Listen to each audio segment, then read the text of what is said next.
guys, welcome back to another edition of Formers Friday. I survived C2E2. Amazing. Actually, considering what happened on Friday night when we hung out with Nerd City, it is amazing that we're still alive. But I grabbed a whole bunch of Transformers swag while I was up in Chicago. So I thought today we'd take a look at some of it. We'll take a look at all of it briefly. And then there's a couple pieces we'll go a little deeper in depth with. So, in depth? No, not Johnny Depp. Depth. That's what I meant to say. I'm a little still hungover and whatnot from Chicago. But still, let's hop in the photo tent. First thing we have here is the... this is Metroplex. God, it has been a long couple days. This is Metroplex. This is obviously not the one that turns into some sort of city. It is not the Titan one. This is, I don't know, was this Universe? I think is what it was. But regardless, I was talking to somebody, I was telling them how I bought this, and they said, why would you buy this version? This is like the worst version of Metroplex out there. The thing is, though, for what I bought it for, I was more than happy to buy it. I really actually got this dirt cheap. Or as Scotty Cash says, on the low, or for the low. Anyway, cheap, awesome. We'll talk about that on a future episode of Formers Friday. Move that out of the way. A couple other things. I got the top spin and twin twist. When I was a kid, I had twin twist. I've since lost him. It's been years since I've seen him. Only twin twist came with the gun. I didn't have a gun for top spin, so I'll need to track one down somewhere. But I only paid a couple bucks each for getting these. And considering I've lost my original that I had as a kid, to replace them for a couple bucks, that was a pretty good deal. I was more than happy to grab those. Let's see what else we have here.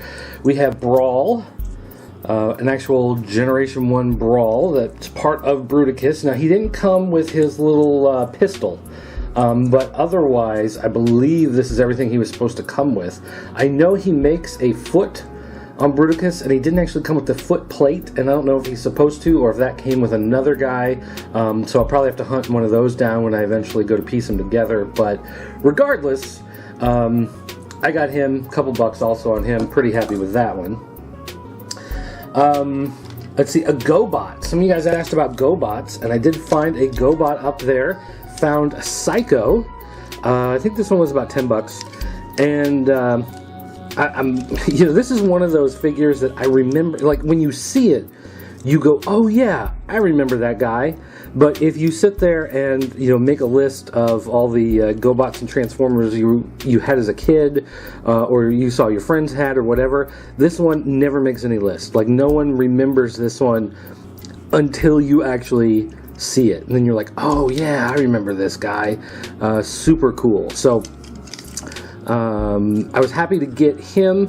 He didn't come with any accessories or anything. I'm not sure if he was supposed to. I'll have to do a little bit more research on that, but that's another one we'll talk to on a future date on this very show. Let's see. I grabbed a couple loyal subjects. These were blind boxed, so I didn't know what I was getting until I opened them. And I got Megatron and Starscream, which is actually pretty cool.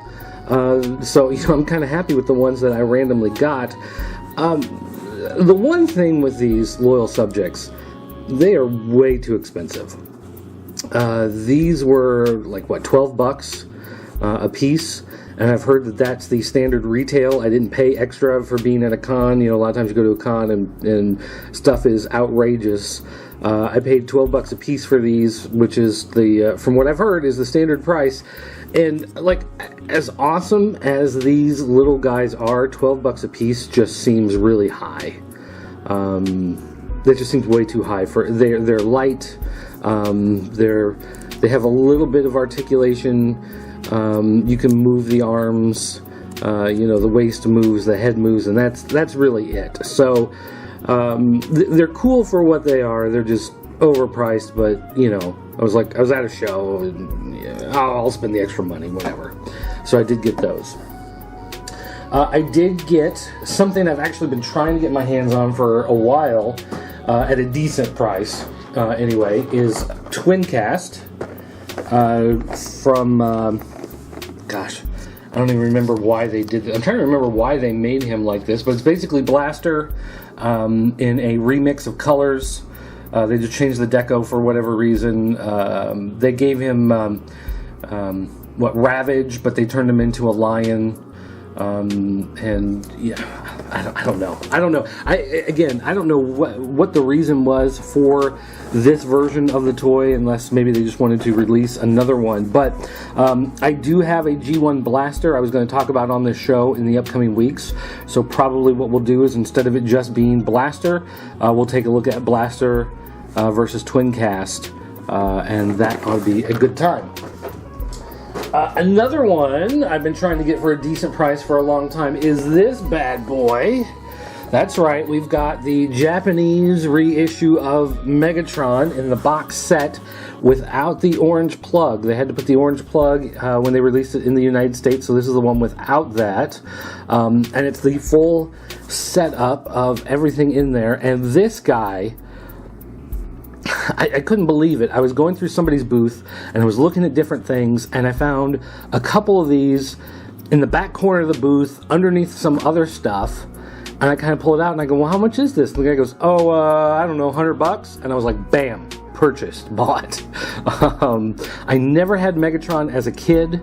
Soundwave was my go-to villain. Never had this, so I was actually pretty stoked to see this. This is the 2008 version of him. Looks great. I cannot wait until we have an opportunity to take a look at this on the show. That would be a good time. Probably get, one or two people might tune in, watch that episode. This is completely out of left field, and I'm going to throw this out there, and some of you guys are going to have no idea why the heck I bought this thing. Obviously, yes, this is Optimus Prime. But this is from a Reclaimed Toys toy line called Battle Babies. The guy doing this, I want to say his name is Brett Butler, but I'm not sure that's right. Don't quote me on that, but he was at the Nerd City booth up in Chicago. One of the things that he does is he goes to thrift stores, garage sales. He finds toys that are missing pieces, broken, falling apart, whatever, and he buys them and he reclaims them. He makes them into something. It's still recognizable for what it was, but it becomes something different. And this is obviously a G1 Optimus Prime. It's got some gold paint kind of dry brushed along on it to give it a different feel. He has his own custom sticker that has that obey symbol, that Andre the Giant face symbol on there. You can see that he's got some baby doll hands that he stuck in the eyes, which you're probably thinking, well, it's not too bad except for those stupid things. But no, this actually is incredibly awesome. If we open the cab, you can see there are two little dudes here, just kind of happy, hanging out, doing their thing. Oh, my light died. My light here on the camera died. I don't have a bright light shining on them. Sorry about that. My light died. But you can see these two little guys inside the cab, and this totally creeps out my wife. She hates this thing, which may be part of the reason why I love it so much. But the baby doll hands are not just there to have hands. It's because this is a battle baby. Boom. He's got the baby head. I don't know why, but this makes me so incredibly happy. Every time I look at this toy, the head, the two little surprise guys on the inside, this to me is one of the most awesome things. And this, granted, G1 Optimus Prime, this is very loose, falling apart. He bought it, for like a quarter at a garage sale or something. This otherwise probably would have been thrown away. This would have gone into the great trash heap of old toys. So he reclaimed it. It was missing a head, so he put the baby doll head on it, went ahead and put some little baby hands on it, and the two little guys on the inside, and turned it into something that I'm just like, this is This, I love it. And I can't say anything more than that. I just love it. Alright, and then the last thing I'm going to pull out today is something we're going to focus on a little bit longer. Let me take your picture. Yeah, actually, this is Reflector. The G1 version of Reflector. And if I hold it just right, you can see that the viewfinder, in fact, is still intact and still working through there. It's a little dirty. I need to clean it a little bit, but otherwise it's there. Overall, it's in pretty good condition. Still clicks, which is something you don't always expect to find on these. It does have the flash bulb thing. Now, what he sold me with it, I got one missile. There should have been 3, so, you know, that's a little, you know, whatever. And I got one of the actual guns that goes with it. There should have been 2 other guns to go with it. For whatever reason, stuck in there is this gun. Someone says they think this came from a version of Jazz, perhaps. But the handle on it is similar, so I think that's why it's, you know, basic overall shape is somewhat similar, so the guy had it in the bag with it. It doesn't belong, but, you know, it'll work for now. So I do need to go online, find the other 2 guns that go with this. You know, perhaps someone watching this video right now, you've got them laying around because you bought a lot on eBay and you've got those 2 extra guns laying there, or one of them, let me know. I'd be more than happy to take that off your hands.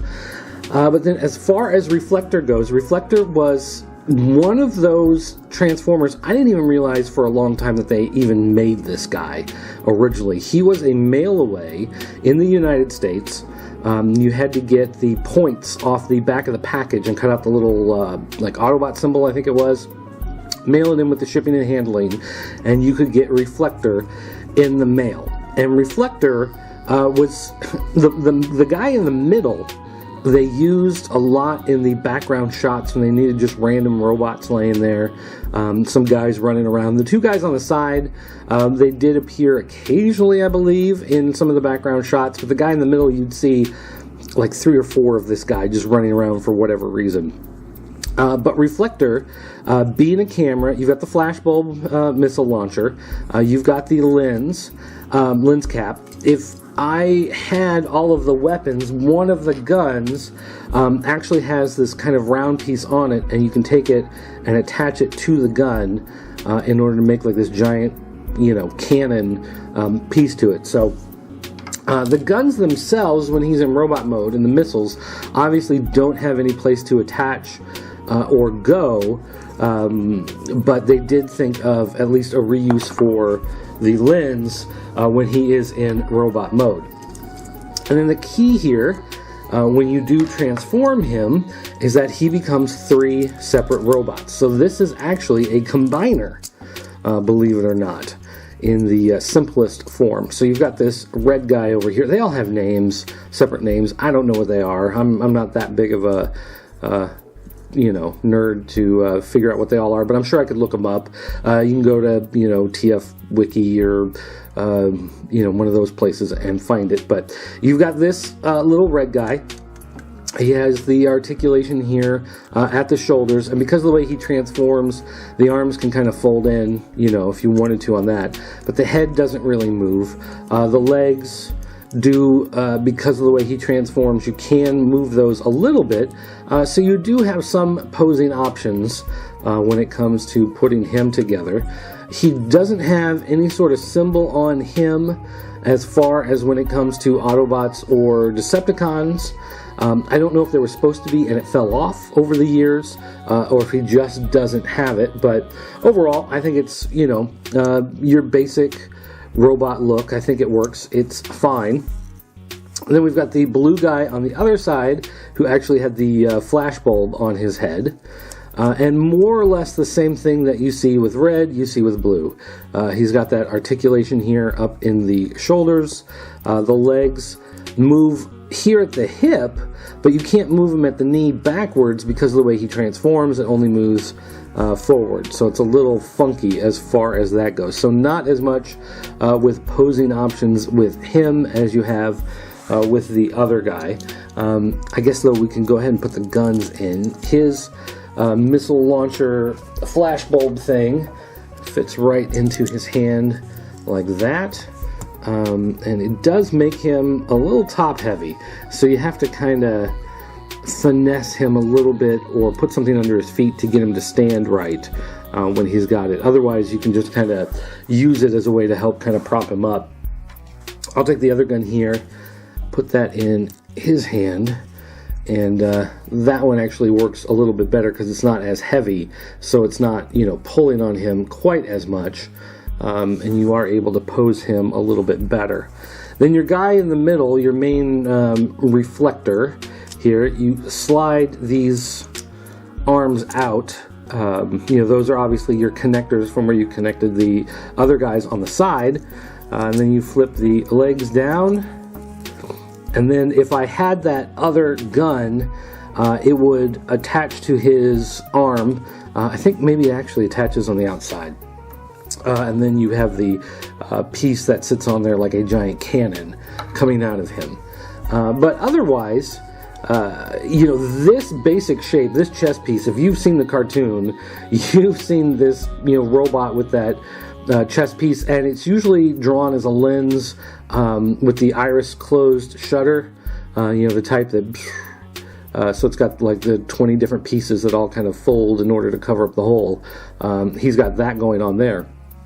But as far as the robot himself, it moves at the shoulders, but otherwise doesn't move, you know, front or back or have any other motion. So you just kind of, you can bring up the gun, put down the gun, whatever he's doing.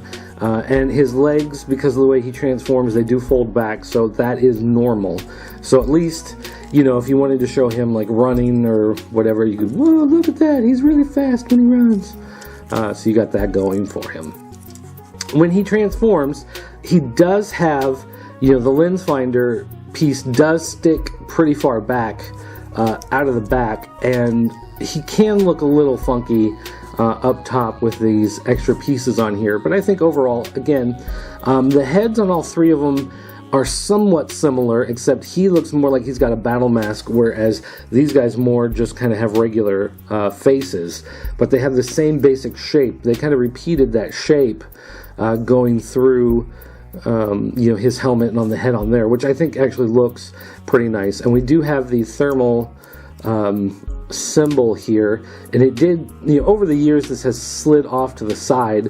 There's no good way for me to really, you know, move it back without maybe doing some damage to it, so I'm a little afraid of trying to move it. I'm just going to leave it where it is for now. Maybe at some point in the future I may get a good glue stick, peel it off, and kind of move it over, but it still works. I'm just not really hot right now.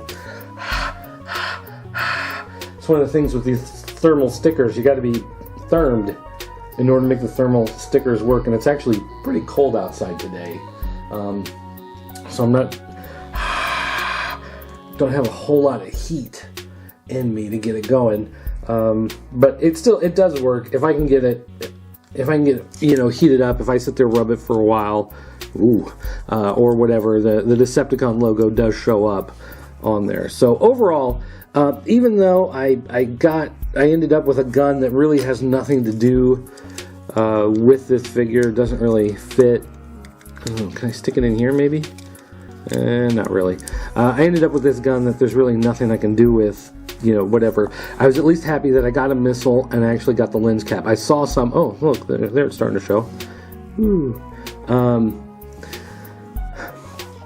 I forget what I was saying. I got the lens cap, which I've seen a bunch that didn't have that lens cap, didn't have any of the missiles, so I just need to track down those extra guns and I'll be good to go. But this is one of those guys, like I said, I didn't even know for a long time that they had made this guy. He was a mail-away exclusive, so being able to get my hands on it, for me, actually made me very happy. And then considering the overall condition that he's in, the viewfinder in him still works. It works pretty well. It's a little foggy. It needs to be cleaned somewhat, but you know, it does the job. It still works. Hey, look, there's that guy.